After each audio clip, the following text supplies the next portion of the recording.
الحمد لله والصلاة والسلام على رسول الله وبعد. أعوذ بالله من الشيطان الرجيم. بسم الله الرحمن الرحيم. ألف لام ميم.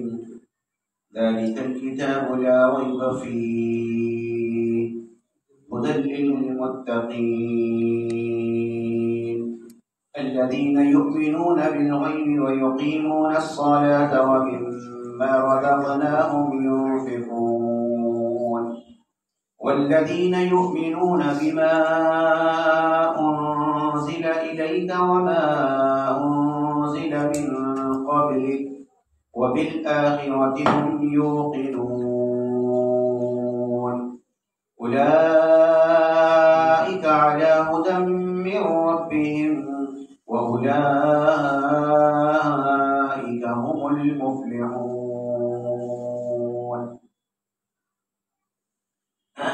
محترم حاضرین،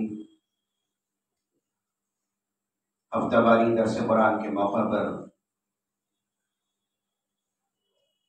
آج میں نے اللہ رب العالمین کی توفیق اور اس کی مرضی سے سورۃ البقرہ کی ابتدائی 5 آیات میں نے تلاوت کی. گزشتہ درس میں سورۃ الفاتحہ کے تعلق سے اس کا ترجمہ اور اس کی تفسیر آپ حضرات نے سماعت فرمائی. سورۃ البقرہ جو ترتیب کے اعتبار سے قرآن کریم کی دوسری سورت ہے اور قرآن کریم کی سب سے بڑی سورت رہی.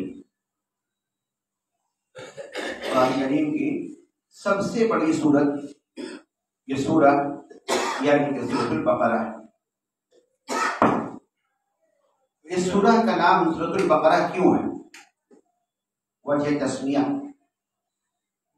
نام ہونے کی وجہ کیا ہے؟ کیونکہ جب اس سورت کی تلاوت کریں گے تو کچھ رکوع کے بعد ہی آپ کو اس میں گائے کا ذکر آیا ہے. بقرۃ الگائے کو کہتے ہیں. کچھ ذکر آیا ہے، کچھ واقعہ ہے جو آپ کے سامنے آئے گی انشاءاللہ تعالی. تو لفظ بقرہ کے آنے کی وجہ سے اس کا نام سورۃ البقرہ ہے. اس کے معنی گائے کا ہوتا ہے.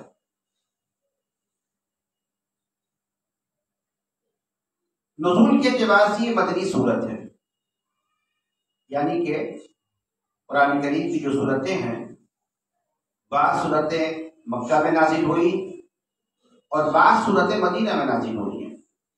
لہذا اس اعتبار سے یہ سورۃ البقرہ مدنی صورت ہے. اس صورت کی کچھ فضیلت بھی ہے اور سب سے اہم فضیلت یہ ہے جو صحیح مسلم کی روایت ہے کہ اللہ کے نبی صلی اللہ علیہ وسلم نے ارشاد فرمایا کہ تم اپنے گھروں کو قبرستان مت بناؤ. تم اپنے گھروں کو قبرستان مت بناؤ کہ جس گھر میں سورۃ البقرہ کی تلاوت کی جاتی ہے ان گھروں سے شیطان بھاگ جاتا ہے. شیطان جو لوگوں کو گھروں میں پناہ کرتا ہے، وہاں رہتا ہے، بسیرا کرتا ہے. نبی کریم صلی اللہ علیہ وسلم نے فرمایا کہ جس گھر میں سورۃ البقرہ کی تلاوت کی جاتی ہے اس گھر سے شیطان بھاگ جاتا ہے. آج ہم دیکھیں کہ گھروں سے شیطان کو بھگانے کے لیے نہ جانے ہم نے کیا کیا کیا. کوئی اپنے گھر پہ دروازے پر گھوڑے کی نال ٹانگ رہا ہے، کوئی کچھ کر رہا ہے، کوئی دھاگا بنوا رہا ہے، کوئی رسی لگوا رہا ہے، نہ جانے کیسی کیسی حرکتیں لوگ کر رہے ہیں اپنے گھروں سے شیطان کو بھگانے کے لیے۔ لیکن جو طریقہ جناب محمد رسول اللہ صلی اللہ علیہ وسلم نے بتایا ہے، شیخ محترم دو بیٹھے ہوئے یہاں پر، آئیے،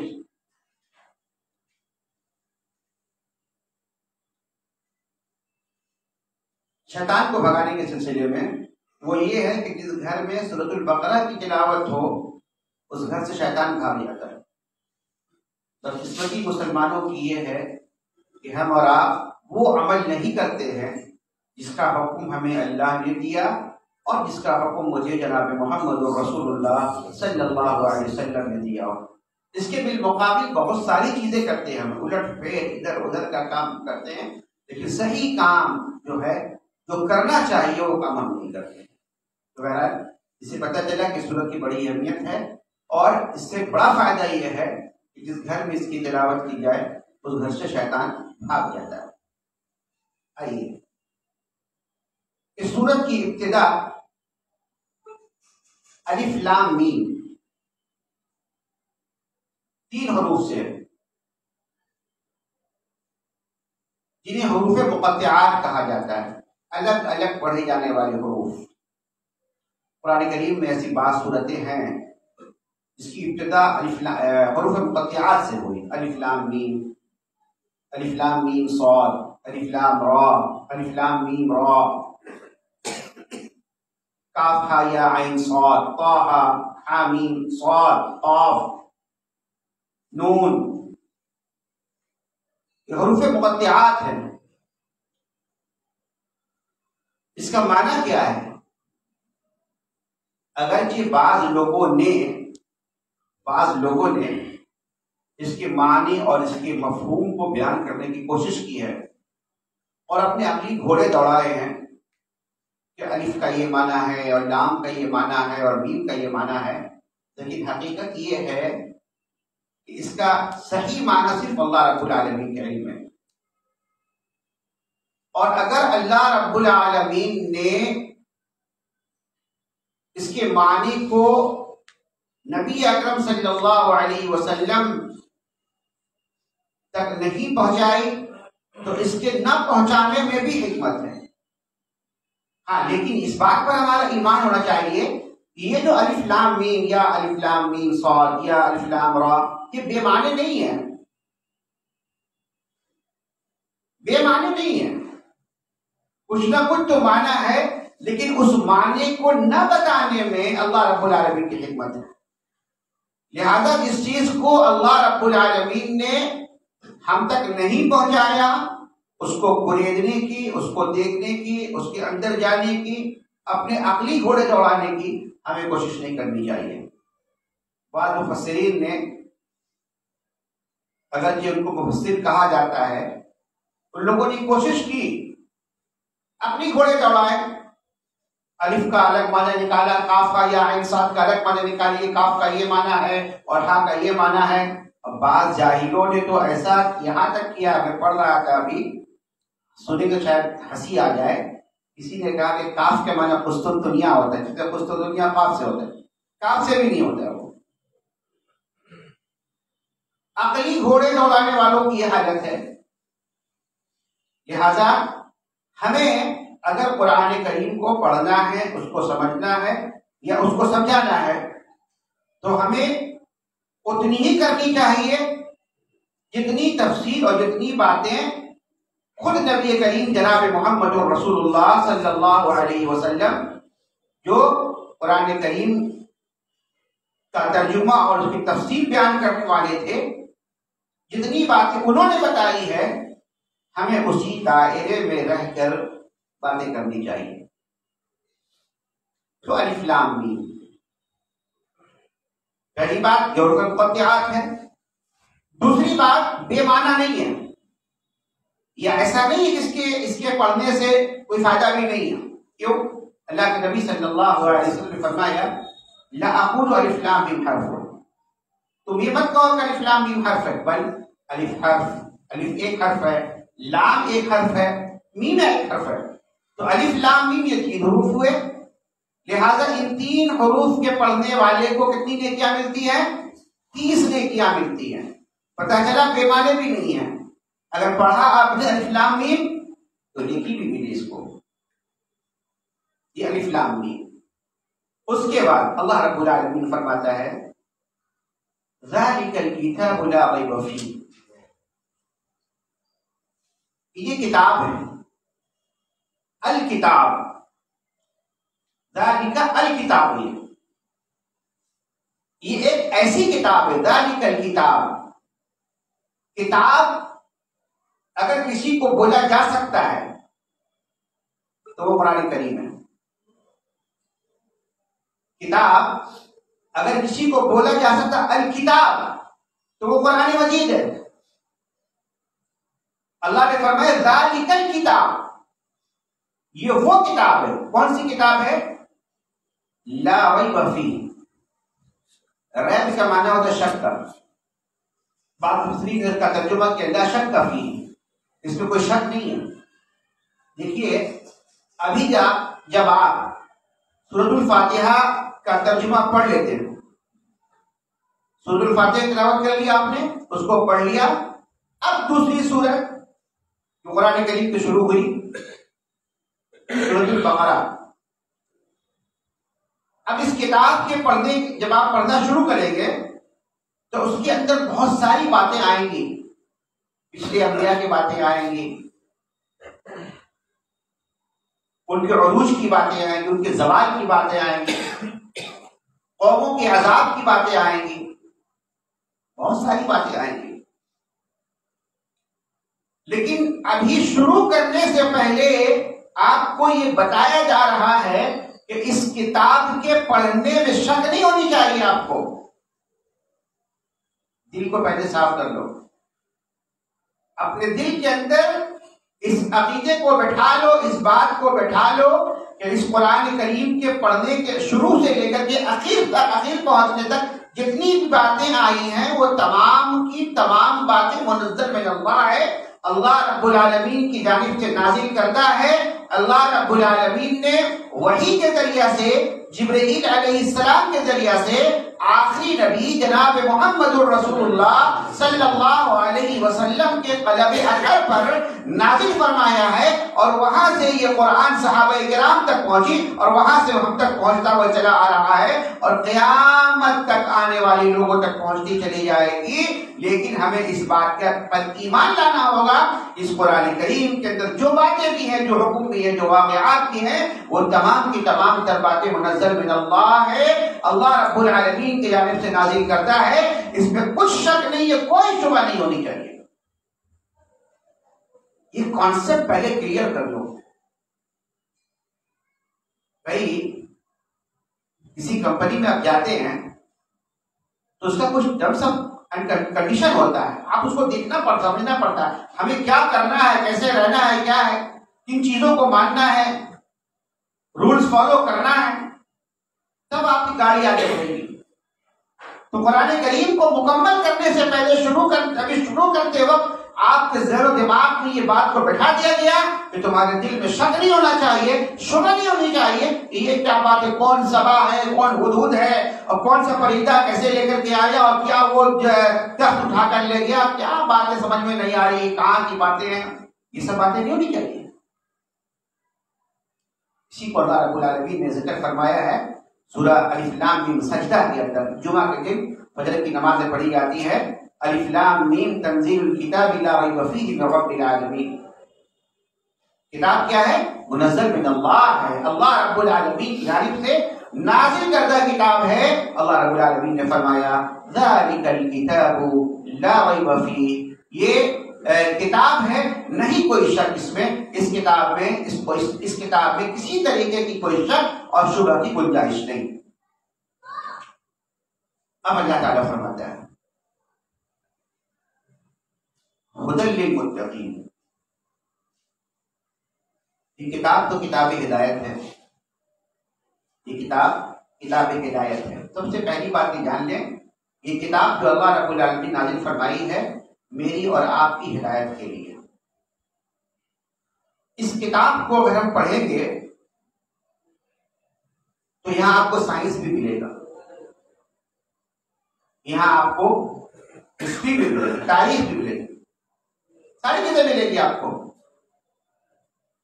لیکن سب سے اہم چیز جو ہمیں حاصل کرنا ہے وہ ہے ہدایت. اللہ نے اس کو تاریخ کی کتاب نہیں بتایا. بعض لوگوں نے کہا ہسٹری بک ہے، یہ بعض لوگوں نے کہا ہسٹری بک ہے، فلاں قوم کی ہسٹری، اس کی تاریخ، اس کی ہسٹری بیان کر دی گئی ہے. یعنی اس کو ہدایت نظر نہیں آئی. اس کو یہ کتاب ہدایت ہے. اس کے لیے ہے ہدایت تو ہر کسی کے لیے، ہر انسان اس سے ہدایت حاصل کر سکتا ہے نا. لیکن اللہ رب العالمین نے ہدایت کو مخصوص کیا، ہدایت کو مخصوص کیا. کیسے مخصوص کیا؟ ایک مثال پہ دیکھو. فجر کی اذان سب سنتے ہیں، آتے کتنے لوگ ہیں؟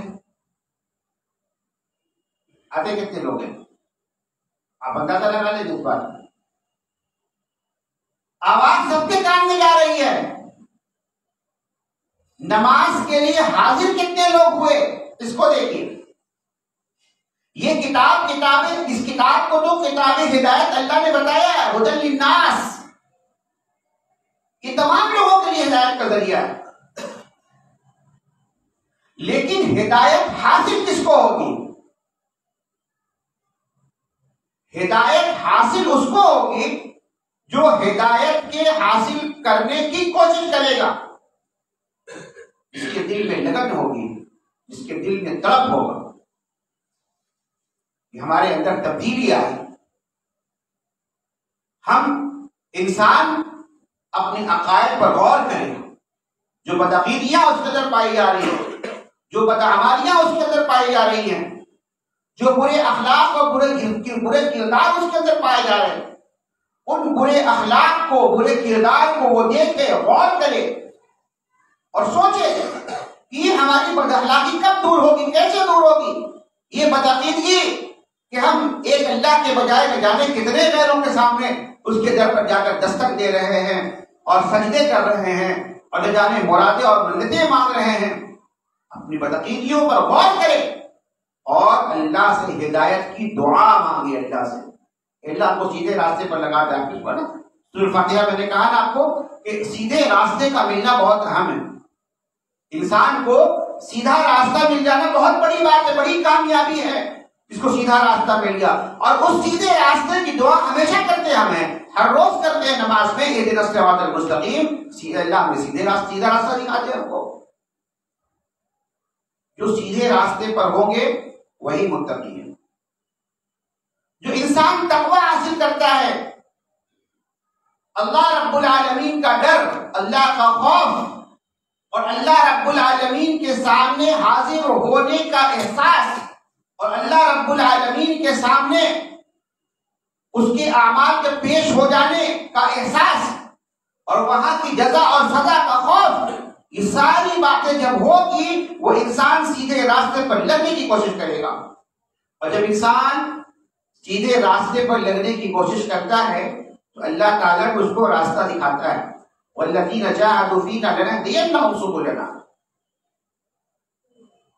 انسان کوشش کرے، انسان صحیح راستے کی جانب جانے کی کوشش کرے، اس جانب لگنے کی کوشش کرے، اللہ اس کو سیدھے راستے کی جانب رہنمائی کرتا ہے. اور اللہ نے فرمایا قرآن کریم میں سورہ انفال کی آیت ہے، یا ایھا الذین آمنوا وہ آیت ہے یجعل لکم فرقانا، ایک آیت ہے ہم سب ان تتقوا اللہ یجعل لکم فرقانا. قرآن کریم سورہ انفال کی ایک آیت ہے کہ اگر کوئی اللہ رب العالمین کے تقوی اختیار کرتا ہے، اللہ رب العالمین اس کو فرقان عطا فرماتا ہے. فرقان کا مطلب ہوتا ہے صحیح راستے کی جانب رہنمائی. ایک ایسی چیز دے دیتا ہے، ایک ایسی کسوٹی اس کو دے دیتا ہے جس پر وہ حق اور باطل کو پرکھتا ہے، تولتا ہے.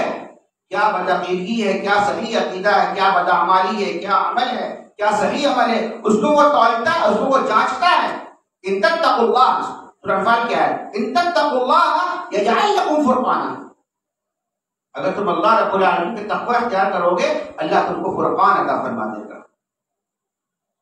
تو تقوی انسان کے پاس جب ہو، پرہیزگاری ہو، تو اللہ رب العالمین اس کو ہدایت عطا فرماتا ہے۔ یہ قرآن اس کے لیے ہدایت ہے۔ کس کے لیے ہدایت قرآن ہے؟ متقیوں کے لیے ہدایت ہے۔ الف لام میم ذالک الکتاب لا ریب فیہ ھدی للمتقین۔ اب اس کے بعد اللہ تبارک و تعالی متقین کے کچھ اوصاف بیان فرما رہا ہے۔ تقوی والے ہوتے کون ہیں؟ متقین جو ہدایت حاصل کرنے والے لوگ ہوں گے وہ کون لوگ ہیں؟ ان کو اللہ ہدایت عطا فرماتا ہے۔ اللہ نے فرما دیا کہ متقین کے لیے ہدایت۔ اب متقین کون لوگ ہیں؟ تقوی والے کون لوگ ہیں؟ ان کی صفات کیا ہیں؟ ان کی نشانیاں کیا ہیں؟ ہم اپنے اندر کیسے جانیں گے کہ ہمارے اندر تقوی ہے یا نہیں؟ کوئی ناپنے کا آلہ تو ہمارے پاس نہیں ہے۔ تھرمامیٹر لگا کر یا بلڈ پریشر دیکھنے والا مشین لگا کر انسان تقوی کو چیک کر لے، جانچ لے کتنا تقوی ہمارے اندر ہے، اور نہ ہم کسی کا تقوی دیکھ سکتے ہیں۔ یاد رکھیں گے، اگر ہم یہ سوچتے ہیں کسی کا تقوی دیکھ لیں گے، یہ بھی غلط بات ہے۔ لوگ جھول کھا جاتے ہیں، کسی کی لمبی داڑھی، کسی کا لمبا کرتا، لمبا جبہ، دستار، پگڑی، ہاتھوں میں مسواک، ہاتھوں میں تسبیح کا دانا ہے، اس کو دیکھ کر انسان تقوی سمجھنے کی متقی آدمی دیکھو ہر وقت مسواک کیے جا رہا ہے، تسبیح کھٹکھٹایا جا رہا ہے ہر وقت، تقوی والا سمجھ لے تقوی کسی ظاہری لباس کو دیکھ کر تقوی۔ اللہ کے نبی صلی اللہ علیہ وسلم نے تقوی کے بارے میں فرمایا تقوی کا مقام دل بتایا۔ تقوی کا مقام کہاں ہے؟ دل ہے۔ اس انسان کے اندر کتنا تقوی ہے انسان بذات خود جان سکتا ہے، خود جان سکتا ہے انسان۔ بہرحال متقین کے اوصاف اللہ رب العالمین نے بیان فرمایا اللہ رب العالمین نے، یہ تیسری آیت ہے۔ اللہ نے فرمایا الذین یؤمنون بالغیب، سب سے پہلی صفت متقین کی کیا ہے کہ وہ غیب پر ایمان لانے والا ہوتا ہے۔ انسین، غیب نہ دیکھی جانے والی، اللہ کی ذات کو دیکھا آپ نے؟ کس نے دیکھا اللہ رب العالمین کی ذات کو؟ ایمان ہے؟ ایمان ہے ہمارا؟ ایمان ہونا چاہیے، یاد رکھیں گے۔ ایک مطلب آپ کے سر کے بال جو ہے نا، اس کے برابر بھی اگر ایمان میں کمی آئی، ایمان ختم۔ میں بتاؤں، میں ایسی طالبہ کو جانتا ہوں، اسٹوڈنٹ، جو کولکاتہ کی ایک مشہور کرسچن اسکول میں پڑھتی ہے، اور چھوٹی نہیں ہے، 12 کی اسٹوڈنٹ ہے، یعنی ہوش حواس والی، عقل والی، شعور والی، بالغہ ہے، مسلمان ہے۔ وہ کہتی ہے ہمیں ڈاؤٹ ہے اللہ پر، استغفر اللہ، مسلمان گھر میں پیدا ہوئی بچی ہے، وہ اس کے ماں باپ مسلمان،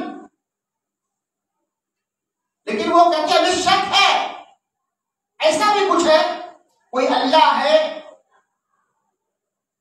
اللہ کی کوئی ذات، اللہ کوئی ذات ہے، ہمیں شک ہے اس بات پر۔ آپ سمجھ سکتے ہیں یہ جو تعلیمی نظام جو ہمارے یہاں آج رائج ہے، جس کو ہم فالو کر رہے ہیں بہت خوشی کے ساتھ، ہم سمجھتے ہیں کہ اس کے اندر دنیا اسی کے اندر ہے، میرا بیٹا میری بیٹی ویل سیٹل ہو سکتی ہے، ہو سکتا ہے، تو اسی تعلیمی میدان میں انہی کانوینٹ اسکولوں میں پڑھ کر، انہی کرسچن اسکولوں میں پڑھ کر میرے بیٹے بیٹیوں کا لائف ہے، اس کی زندگی ہے، اس کا فیوچر ہے۔ مولوی کا بھی کوئی فیوچر ہے؟ بیچارہ 10,000 روپے تنخواہ نہیں ملتا، اس کو کیا فیوچر اس کا ہے؟ میرے بھائیوں، یہ سوچ کر جب ہم اپنے بچے اور بچیوں کو کانوینٹ اسکولوں میں دے رہے ہیں، آج آپ کو معلوم ہونا چاہیے کرسچن اسکولوں کے اندر باقاعدہ نصاب ہے، اور بچوں کو، بچیوں کو، اسٹوڈنٹس کو کرسچینٹی کی تعلیم اس کو لایا جاتا ہے، اس کو بتایا جاتا ہے، اس کے دماغوں میں ڈالا جاتا ہے، یہ ساری باتیں وہاں ہوتی ہیں، اور اللہ وحدہ لا شریک اللہ سے دور کیا جاتا ہے۔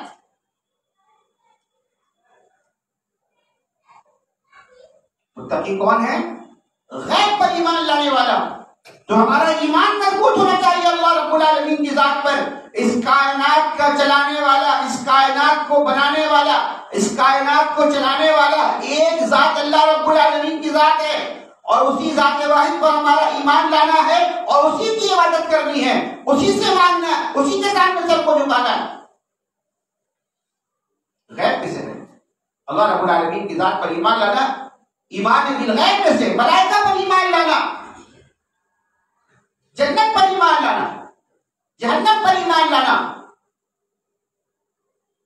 قیامت کے دن پر ایمان لانا، یہ ساری باتیں غیب میں سے. ان باتوں پر ایمان لانے والا ہوتا ہے. اللہ رب العالمین نے فرشتوں کو پیدا کیا، جنت بنائی اللہ رب العالمین نے، جہنم بنایا اللہ رب العالمین نے. آخرت کے دن ہم سب کو جمع ہونا ہے. ان تمام باتوں پر ہمارا ایمان ہونا چاہیے. الذین یؤمنون بالغیب، وہ لوگ جو غیب پر ایمان لانے والے ہوتے ہیں. دیکھا نہیں ہے لیکن ایمان ہے ہمارا. اللہ پر ایمان ہے، قیامت پر ایمان ہے، فرشتوں پر ایمان ہے، جنت جہنم پر ایمان ہمارا. اور اس کے بعد یہ ایمانیات میں سے ہیں. اس کے بعد کیا ہے؟ وَيُقِيمُونَ الصَّلَاةَ. دیکھیے ایک ہے عقیدہ. پہلا جو ہے متقین کے صفات میں سے پہلا کیا ہے؟ عقیدہ، ایمانیات. ایمان ہمارا ہونا چاہیے. ایمان کے ساتھ ساتھ عمل بھی. قرآن کریم میں اللہ رب العالمین نے ایمان اور عمل کے ساتھ کیا وجہ بیان فرمایا؟ ان الذین آمنوا وعملوا الصالحات، ان الذین آمنوا وعملوا الصالحات الا الذین آمنوا وعملوا الصالحات. ایمان کے ساتھ عمل صالح کا ذکر اللہ رب العالمین نے کیا ہے. ایمان تو اللہ رب العالمین کی ذات پر ہے، لیکن اعمال ہمارا نہیں ہے. کچھ بھی درست ہو سکتا عمل ہے، اللہ پر ایمان نہیں ہے. تہجد گزار آدمی ہے لیکن اللہ پر ایمان نہیں ہے جیسا ایمان لانا چاہیے. یا ایھا الذین آمنوا اتقوا اللہ حق تقاتہ. ایمان ویسا نہیں ہے، بے معنی ہے، بے وقت ہے. ایمان کے ساتھ اللہ نے عمل صالح کو جوڑا اور کہا الذین یؤمنون بالغیب، جو لوگ غیب پر ایمان لاتے ہیں، ویقیمون الصلاۃ، اور نماز قائم کرتے ہیں. یہ صلاۃ یہ کیا ہے؟ ارکان اسلام میں کا دوسرا رکن ہے. توحید کے اقرار کے بعد، توحید کے اقرار کے بعد جو پہلا رکن ہے، توحید کے اقرار پر جو پہلا رکن ہے، اور ارکان اسلام کا دوسرا رکن کیا ہے؟ نماز کا قائم کرنا. یہ اللہ رب العالمین نے ہم پر فرض کیا. دن اور رات کے اوقات میں، دن اور رات میں 5 اوقات میں اللہ رب العالمین نے ہم پر نماز کو فرض کیا. اور اس کے تعلق سے اللہ رب العالمین نے تاکید فرمائی کہ ان الصلاۃ کانت علی المؤمنین کتابا موقوتا. بے شک نماز مومنوں پر فرض ہے، اس کے وقت سے. اس نماز کی بڑی اہمیت اللہ رب العالمین نے قرآن کریم کے اندر متعدد مقامات پر نماز کے قائم کرنے کا حکم دیا. وَأَقِيمُوا الصَّلَاةَ، نماز کو قائم کرو. عام طور پر ہم لوگ کہتے ہیں نماز پڑھنا، نماز پڑھنا، چلو بھائی نماز پڑھ لیں، وقت ہو گئی نماز پڑھ لیں، ہے نا. اللہ رب العالمین نے نماز کے تعلق سے، صلاۃ کے تعلق سے جہاں بھی ذکر کیا ہے وہ اللہ نے فرمایا اقیمو، قائم کرو. یقیمون الصلاۃ، نماز قائم کرتے ہیں. یعنی کہ نماز کو اللہ رب العالمین نے بندہ مومن کے لیے اس کے زندگی میں اجتماعیت کو برقرار رکھنے کے لیے بتایا کہ مسلمانوں کی اجتماعیت کا ایک ذریعہ ہے کہ مسلمان دن اور رات میں 5 اوقات میں آ کر جماعت کے ساتھ امام کے پیچھے نماز ادا کرے، امام کہے اللہ اکبر تو وہ کھڑا ہو جائے، نیت باندھ لے، امام رکوع میں جائے تو رکوع میں چلا جائے، امام سجدے میں جائے تو سجدہ میں چلا جائے، اجتماعیت کا مظاہرہ پیش کرے۔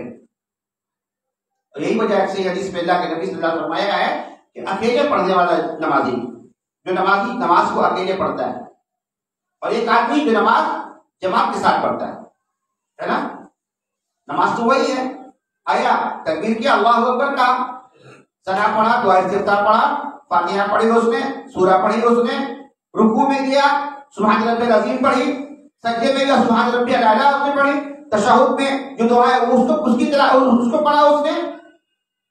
ہر وہ کام کر رہا ہے جو مسجد میں آ کر جماعت کے ساتھ کی جاتی ہے، وہ تمام کام کر رہا ہے۔ اس کے باوجود نبی کریم صلی اللہ علیہ وسلم نے ارشاد فرمایا وہ نماز جو جماعت کے ساتھ پڑھی جاتی ہے وہ 27 گنا زیادہ بہتر ہے اس نماز سے جو اکیلے پڑھی جاتی ہے۔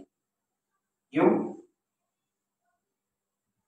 نماز دراصل ہمیں اجتماعیت کا ہنر سکھاتا ہے، ایک ساتھ مل کر صف میں کھڑے ہو کر قدم سے قدم اور کندھے سے کندھا ملا کر جو نماز میں خشوع کا حصہ ہے، خشوع و خضوع کا ذریعہ ہے۔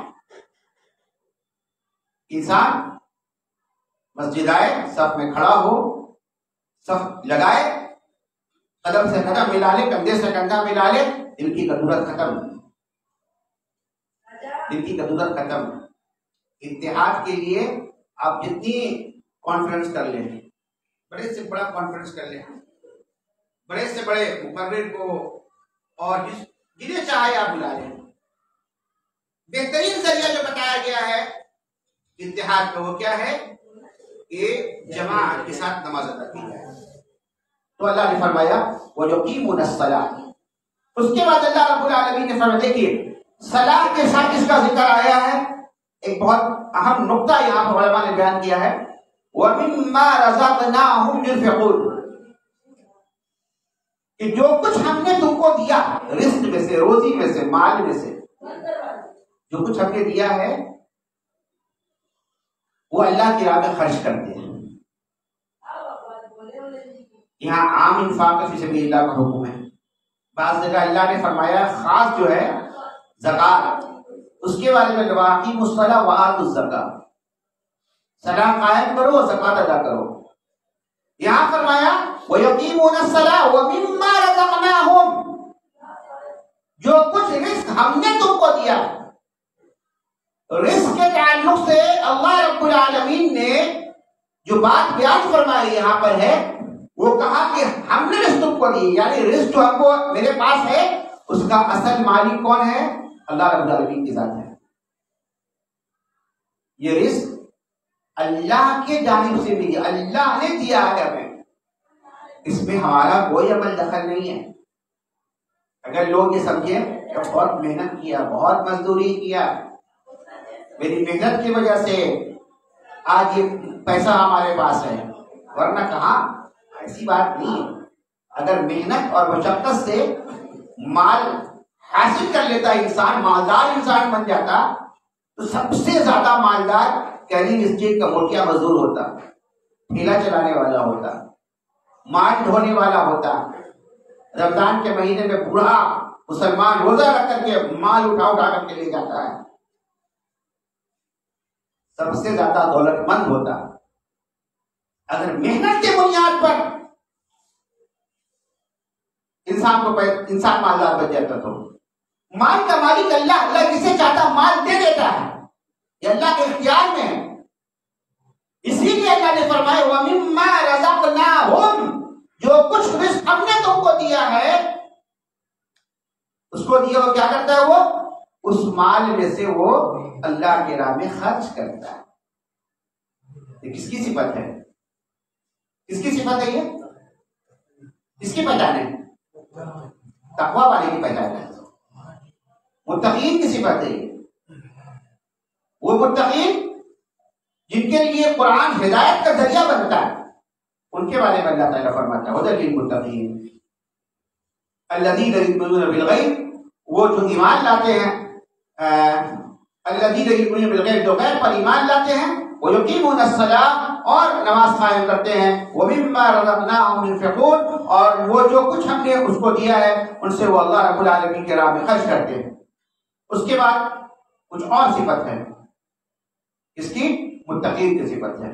وقت کی دعوت میں گنجائش نہیں ہے، انشاءاللہ تعالی آئندہ ہفتہ کے درس میں اس کے بعد کی باتیں آپ کے سامنے، اس کے بعد کی جو باتیں ہیں وہ آپ کے سامنے آئے گی۔ اللہ تبارک تعالیٰ سے دعا ہے اللہ رب العالمین ہم جملہ مسلمانوں کو قرآن کریم سے کو تلاوت کرنے کی، اس کو پڑھنے کی، اس کو سمجھنے کی اور اس کو سمجھانے کی، اور اللہ رب العالمین اس پر عمل کرنے کی ہم سب کو توفیق عطا فرمائے۔ وآخر دعوانا ان الحمد للہ رب العالمین، والسلام علیکم ورحمۃ اللہ وبرکاتہ۔